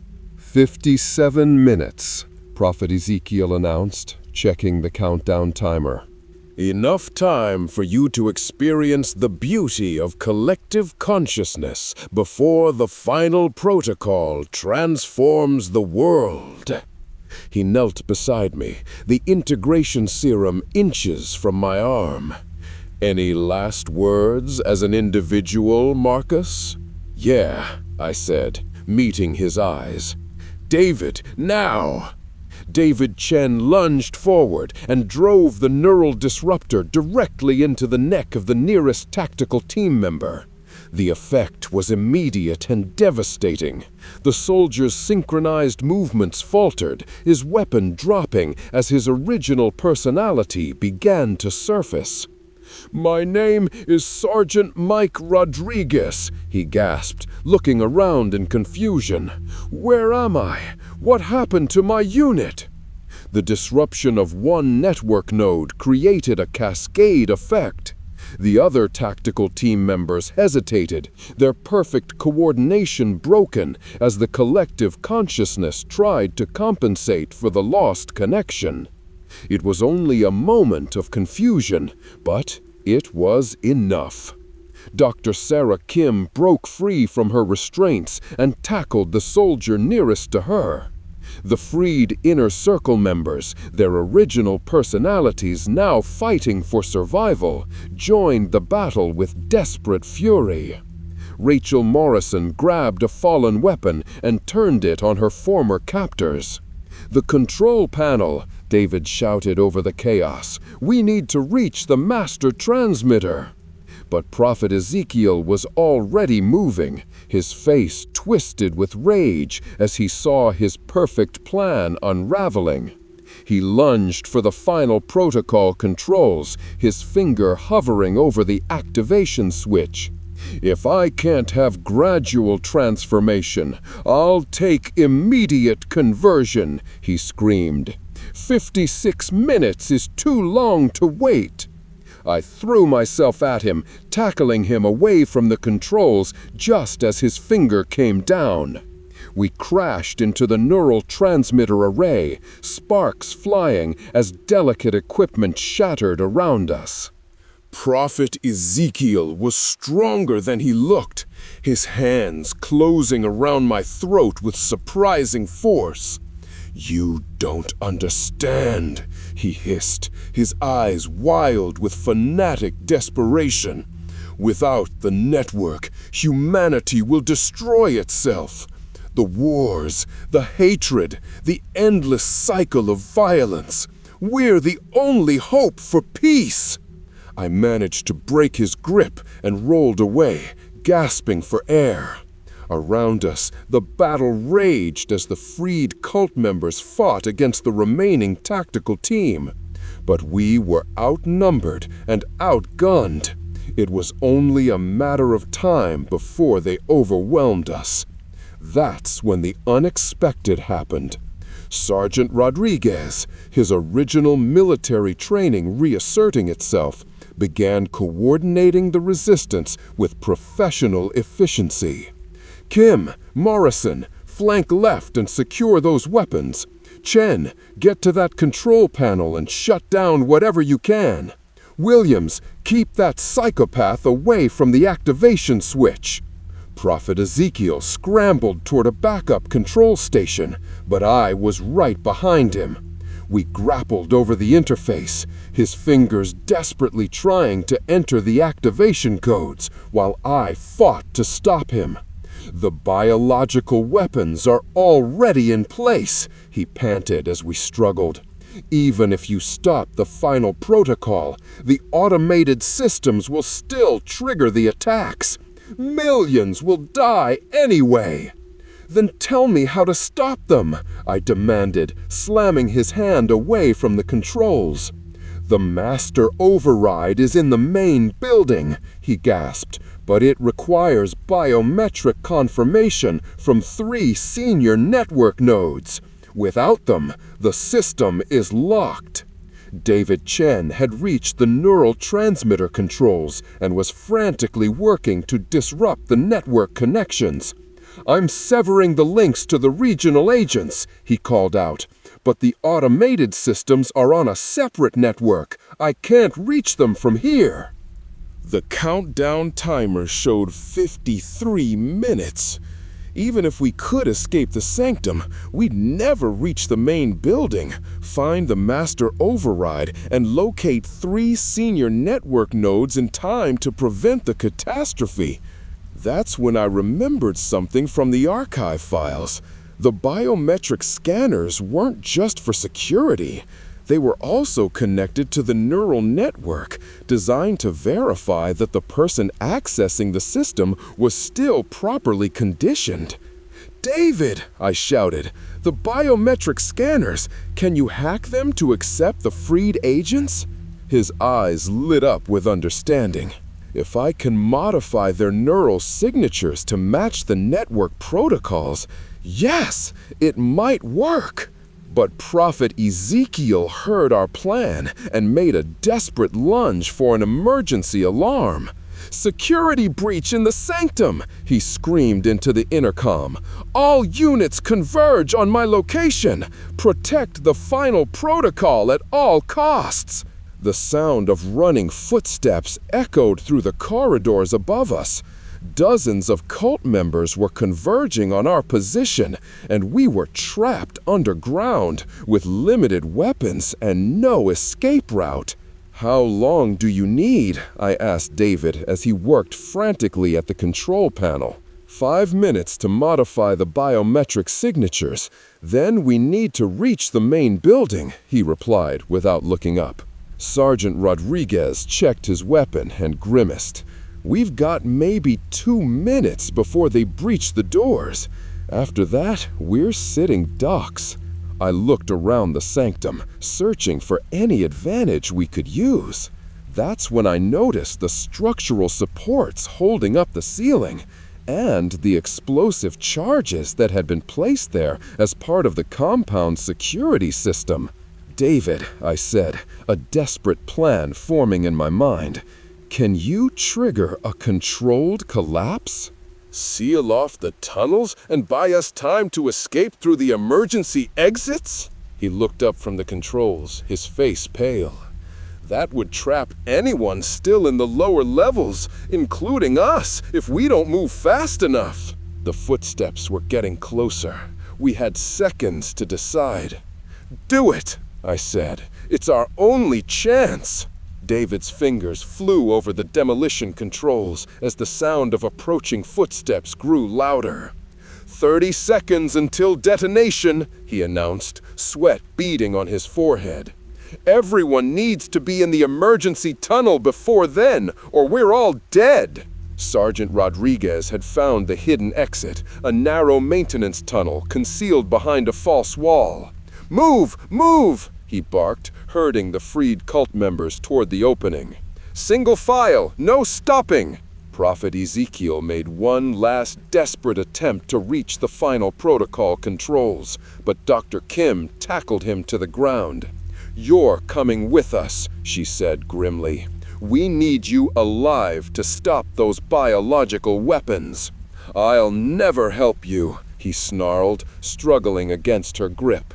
"The network will adapt. The final protocol will activate automatically if I don't input the delay codes." My blood ran cold. "What delay codes?" "Every hour I have to input a confirmation sequence," he said with a twisted smile. "If I don't, the system assumes I'm dead or compromised and triggers immediate activation. You have maybe 40 minutes before it happens anyway." 20 seconds, David shouted from the controls. "Everyone in the tunnel now!" We dragged Prophet Ezekiel into the narrow passage just as the charges detonated. The explosion was deafening, and the tunnel shook violently as tons of concrete and steel collapsed behind us. Dust and debris filled the air, making it almost impossible to breathe. The emergency tunnel was a nightmare of claustrophobic darkness. We crawled through the narrow space for what felt like hours, guided only by Sergeant Rodriguez's tactical flashlight. Behind us, we could hear the muffled sounds of cult members trying to dig through the rubble, but the collapse had bought us precious time. When we finally emerged, we were in a maintenance shed on the far side of the compound. Through the windows, I could see chaos erupting throughout the Crimson Cath. Cult members were running in all directions, some trying to reach the collapsed sanctum, others heading for predetermined emergency positions. "The main building is 200 yards, David said, checking his modified tablet. "But it's going to be heavily guarded. They know we're coming." I looked at our ragtag group. 6 freed cult members, 1 traumatized college student, and a handful of weapons we'd taken from the tactical team. Against an entire compound of brainwashed fanatics, our chances were slim. "There's another problem," Dr. Kim said, studying Prophet Ezekiel's tablet that she'd grabbed during our escape. "The biological weapons aren't just in the Pacific Northwest. According to this, they've placed agents in major cities across the entire country: Los Angeles, Chicago, New York, Atlanta. If the final protocol activates, it's not just regional, it's national." The scope of the catastrophe was staggering. Millions of people would die in the initial attacks, and millions more would be forcibly converted to the network. It would be the end of human civilization as we knew it. 37 minutes, Sergeant Rodriguez announced, checking his watch. "We need to move." We made our way across the compound using the maintenance tunnels and service roads. The cult members were so focused on the collapsed sanctum that they didn't notice our small group moving through the shadows. But as we approached the main building, the security became impossible to avoid. 12 guards at the main entrance, Rodriguez whispered, studying the building through binoculars. Unknown number inside. And look at this, they've got some kind of electronic barrier around the perimeter. The barrier was nearly invisible, just a faint shimmer in the air. But I could see small animals lying dead near the fence line. Whatever it was lethal. "Neural disruption field," David explained grimly. "It's designed to incapacitate anyone who isn't part of the network. We get within 50 feet of that building, and our brains will be fried." Prophet Ezekiel laughed from where we'd tied him to a tree. "Did you really think we wouldn't have contingencies? The main building is impregnable. Even if you could somehow get inside, you'd need my biometric signature plus 2 other senior network nodes to access the master override." "Then we'll get them," I said, though I had no idea how. That's when Lisa spoke up for the first time since we'd freed her. "The woman who recruited me," she said quietly. "Sister Rebecca. She's in there, isn't she? She's one of the senior nodes." David checked his tablet. "According to the network hierarchy, yes, Sister Rebecca is a level 7 node. But we'd need 2 more, and they're all inside the protected zone." I studied the building, looking for any weakness we could exploit. That's when I noticed something. A service entrance on the side of the building that seemed to be outside the neural disruption field. "The kitchen loading dock," I said. "It's not protected because they need to bring in supplies." "If we can get inside through there." "It's still suicide," Rodriguez said. "Even if we get past the guards, we're talking about fighting our way through a building full of fanatics to reach a control room that's probably in the most secure part of the complex." 34 minutes, Dr. Kim announced. "We're running out of time to debate this." I looked at our group, exhausted, outnumbered, facing impossible odds. But then I thought about the millions of innocent people who would die if we failed. The children in schools, the families in their homes, the people who had no idea that their world was about to end. "We're going in," I decided. "Rodriguez, you take point. Kim and Morrison, you're with me. Chen, you stay here with Lisa and our friend the Prophet. If we don't make it out, try to get word to the authorities." "And if the authorities are compromised too?" David asked. I checked my weapon and started toward the building. Then, God help us all. 33 minutes until the final protocol activated. 33 minutes to save the world. The kitchen loading dock was our only chance, but getting there meant crossing 50 yards of open ground under the watchful eyes of patrolling guards. Sergeant Rodriguez had scouted their patterns. We have a 30-second window when the patrol routes overlapped, leaving a blind spot near the service entrance. Remember, I whispered to Dr. Kim and Rachel Morrison as we crouched behind a supply shed. We need Sister Rebecca and 2 other senior nodes alive. Dead biometrics won't unlock the system. 29 minutes, Rodriguez announced, checking his watch. Move on my signal. We sprinted across the open ground, our hearts pounding as we reached the loading dock without being spotted. The service door was unlocked, a small mercy in our desperate situation. Inside, the kitchen was empty except for the industrial equipment and the lingering smell of the cult's meager meals. The main building's interior was a maze of corridors and offices, but David had given us a rough layout from the archive files. The master control room was on the 3rd floor, heavily secured and accessible only through a single corridor that would be heavily defended. We made it to the 2nd floor before encountering resistance. 2 cult members in white robes rounded a corner, their eyes widening when they saw our weapons. Before they could raise an alarm, Rodriguez had them unconscious with precise strikes to pressure points.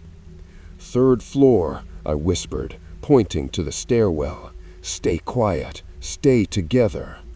But as we climbed the stairs, alarms began blaring throughout the building. Red lights flashed, and we heard the sound of running footsteps from multiple directions. Someone had discovered the unconscious guards. So much for stealth, Rodriguez muttered, checking his weapon. From here on, it's a fighting retreat. The 3rd floor corridor was exactly as David had described, a long, narrow hallway with the master control room at the far end. But between us and our destination stood a dozen cult members, including 3 I recognized from the inner circle hierarchy. Sister Rebecca, I called out, raising my hands to show I wasn't immediately threatening. We need to talk. The woman who'd recruited me stepped forward, her serene expression unchanged despite the chaos around us. Marcus Williams, she said calmly, you've caused considerable disruption to our sacred work. Your sacred work is about to kill millions of innocent people, I replied. The biological weapons, the forced conversions, this isn't salvation, it's genocide. Sometimes the surgeon must cut away diseased tissue to save the patient, she said with the same gentle tone she'd used in the Portland cafe. Humanity is sick, Marcus. We're offering the cure. 24 minutes, Rodriguez announced grimly. I could see the master control room behind the cult members, so close, but it might as well have been on the moon. We were outnumbered, outgunned, and running out of time. That's when Dr. Kim stepped forward with one of the neural disruptor syringes. Rebecca, I know you remember me. We worked together at the university before all this started.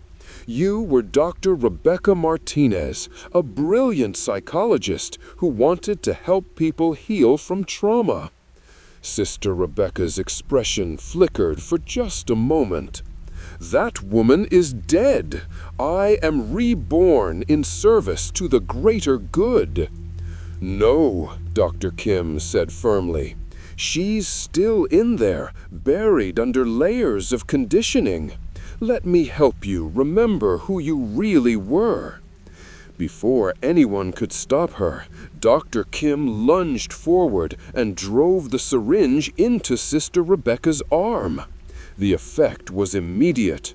Rebecca staggered backward, her eyes rolling as the neural disruptor severed her connection to the network. The other cult members moved to stop us, but Rodriguez was ready. His military training took over as he engaged them with brutal efficiency, creating enough chaos for us to reach the control room door. "The biometric scanner," I said, dragging the disoriented Rebecca toward the security panel. "We need your palm print and retinal scan." Rebecca, or Dr. Martinez, as her original personality began to resurface, looked around in confusion. "Where am I? What happened to my research, my patients?" "Later," I said urgently. "Right now, we need you to help us stop a catastrophe." "Put your hand on the scanner." She complied, still dazed from the neural disruption. The scanner beeped, accepting her biometrics. 1 down, 2 to go. The fighting in the corridor was intensifying. More cult members were arriving, and our ammunition was running low. We needed the other 2 senior nodes, but they were somewhere else in the building. 18 minutes, Rodriguez called out, taking cover behind an overturned desk. That's when I heard a familiar voice from the stairwell. "Marcus, we're coming up!"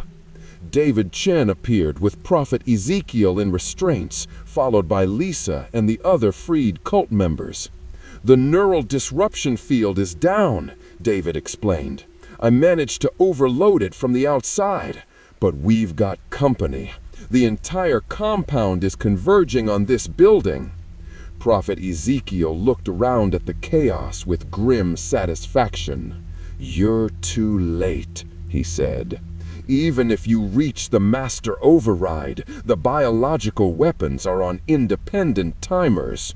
You'd need the abort codes, and those died with the senior programmers." "What senior programmers?" Dr. Martinez asked, her scientific mind reasserting herself. "The ones who designed the delivery systems," Prophet Ezekiel replied. "Dr. Harrison and Dr. Patel. They were eliminated once their work was complete." David's face went pale. "I knew them. They were colleagues at the CDC. If they're dead, then there's no way to stop the biological release." 15 minutes, Rodriguez announced. I stared at the master control room, so close yet seemingly useless. Even if we could access it, we couldn't stop the biological weapons without the abort codes. Millions of people were still going to die. But then I remembered something from the archive files, a detail I'd almost overlooked in the horror of everything else I'd discovered. "David," I said urgently. "The biological weapons? They're not just on timers, are they? They're connected to the network for final confirmation." His eyes widened with understanding. "If we could disrupt the entire network simultaneously, the weapons would default to safe mode," I finished. "But we'd need to reach every agent across the country at the same time." Prophet Ezekiel's confident expression faltered. "That's impossible. The network spans thousands of nodes across multiple time zones." "Maybe," I said, looking at the master control room. "But we're about to find out." 14 minutes to save the world. 14 minutes to prevent the end of human civilization. And I was betting everything on a desperate gamble that might not even work, but it was the only chance we had left.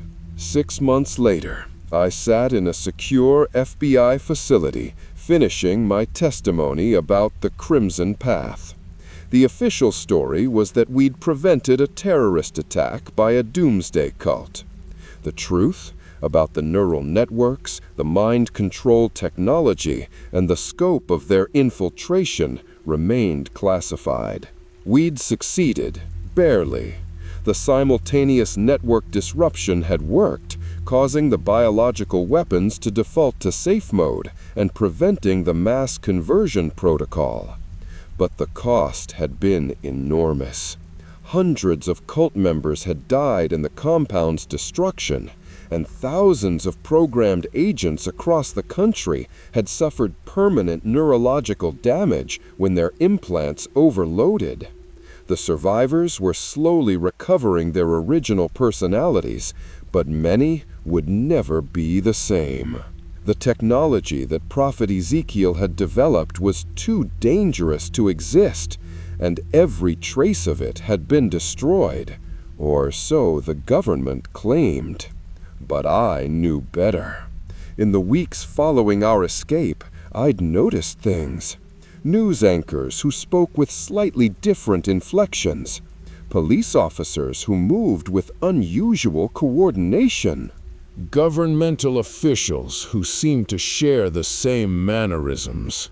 The network was gone, but the idea behind it lived on. Somewhere, in some classified facility, researchers were studying the remnants of Prophet Ezekiel's work. They called it national security, but I knew what it really was.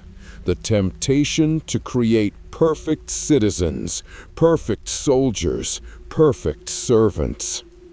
As I walked out of the FBI facility, I couldn't shake the feeling that I was being watched, not by government agents or cult survivors, but by something else. Something that had learned from the Crimson Path's mistakes and was planning something even more ambitious. The war for human consciousness wasn't over. It had just moved underground, into the shadows where it could grow and evolve without detection. And somewhere out there, new prophets were gathering new followers, promising salvation through surrender, peace through submission, unity through the death of individual thought. The Crimson Path was gone, but the path itself remained. And I was one of the few people who knew where it led. That's why I'm telling you this story, not as entertainment, but as a warning. Be careful who you trust. Question everything you're told. And remember that the greatest threats to freedom often come disguised as salvation. Because the next time humanity faces this choice, we might not be so lucky. The next time, we might choose the path willingly. And once we step onto that crimson road, there may be no way back.